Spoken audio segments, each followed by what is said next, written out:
रावण की जन्मभूमि यहाँ है तो फिर लंका चले गए, मतलब ये हाँ ये कैसे, फिर बताएंगे। जब ये थे और जब लंका में मतलब जो है एक यज्ञ संपूर्ण हुआ था तो उन्होंने देखा था कि क्षेत्र में और ये पृथ्वी का सबसे बड़ा विद्वान कौन है। दोस्तों आज हम उस प्रकांड विद्वान की बात करेंगे जिन्होंने कई देवताओं पर विजय प्राप्त की, जिनकी चर्चा सदियों सदियों से चली आ रही है। दोस्तों उन्हें दशानन के नाम से भी जाना जाता है। आज हम उसी रावण की बात करते हैं जो रावण कभी यह कहता था कि हम स्वर्ग पर भी सीढ़ियां बंधवाएंगे। उन पर विजय प्राप्त करने के लिए साक्षात नारायण को अवतार लेना पड़ा था। दोस्तों आज हम उसी रावण की जन्मस्थली पर आए हुए हैं। जैसा कि आप देख सकते हैं यह उत्तर प्रदेश के ग्रेटर नोएडा गौतम बुद्ध नगर के बिसरख गांव में स्थित है। रावण की जन्मस्थली की स्थिति इस समय क्या है हम आपको चलिए दिखाते हैं। दोस्तों यह काफी प्राचीन मंदिर है। रावण वो रावण जिसे दशानन के नाम से भी जाना जाता है।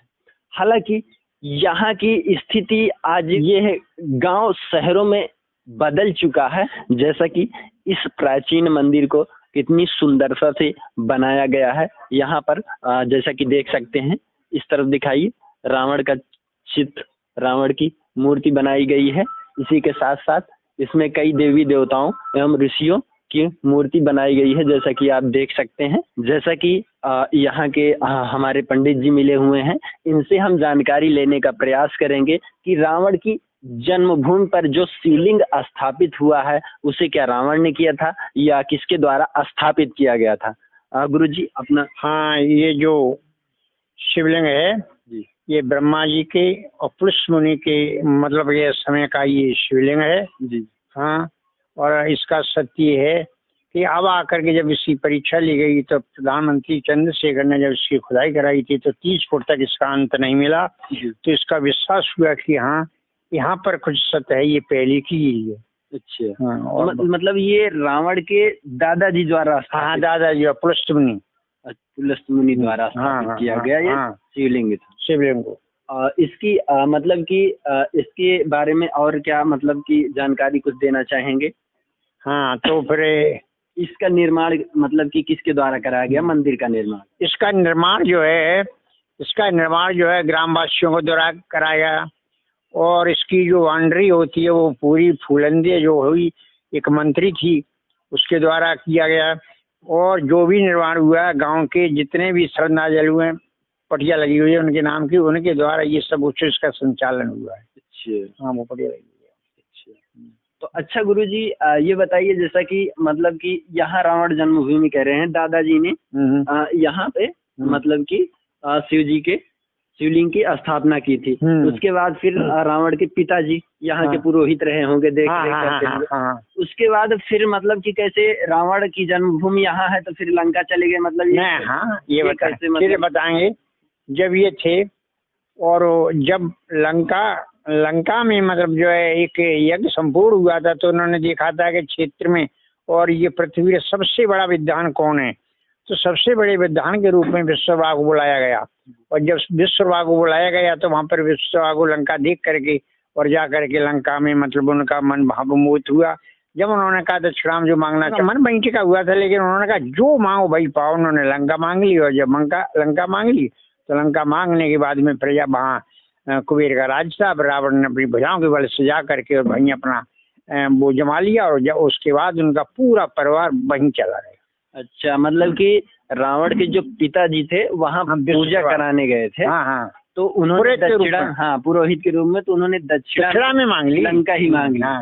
उसके बाद जब लंका मांग ली दक्षिणा स्वरूप में उन्हें लंका मिल गई तब रावण का पूरा परिवार बस वहीं हो गया। लेकिन जन्म स्थली उनकी सबकी वहीं है।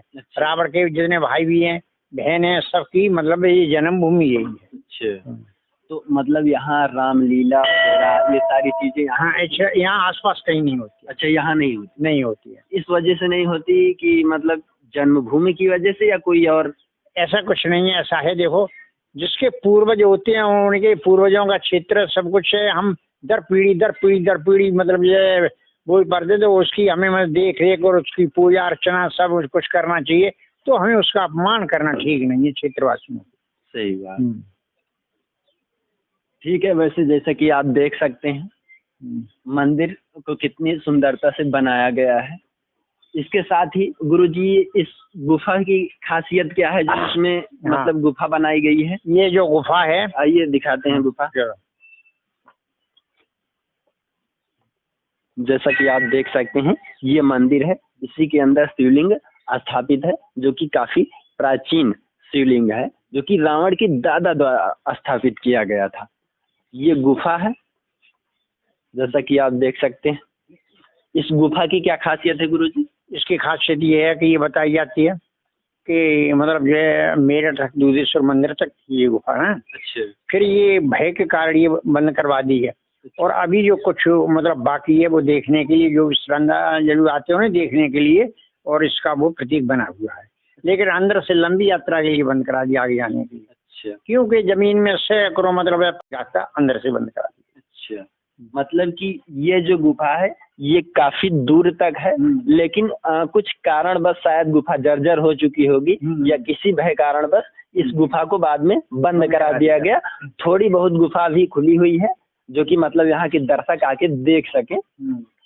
आइए हम गुफा को भी दिखाना चाहते हैं, जैसा कि मोबाइल चला लो। हाँ, गुफा को ले आइए दिखा दे। जैसा कि आप देख सकते हैं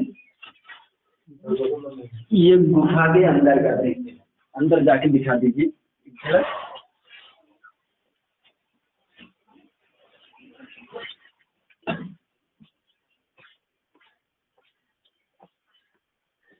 जैसा कि हम शिवलिंग दिखाना चाहेंगे जो कि रावण के दादा द्वारा स्थापित की हुई शिवलिंग है।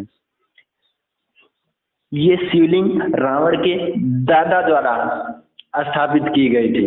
उसके बाद फिर इस शिवलिंग की देखरेख यहाँ के पुरोहित, फिर उसके बाद रावण, इसी प्रकार से चलता रहा।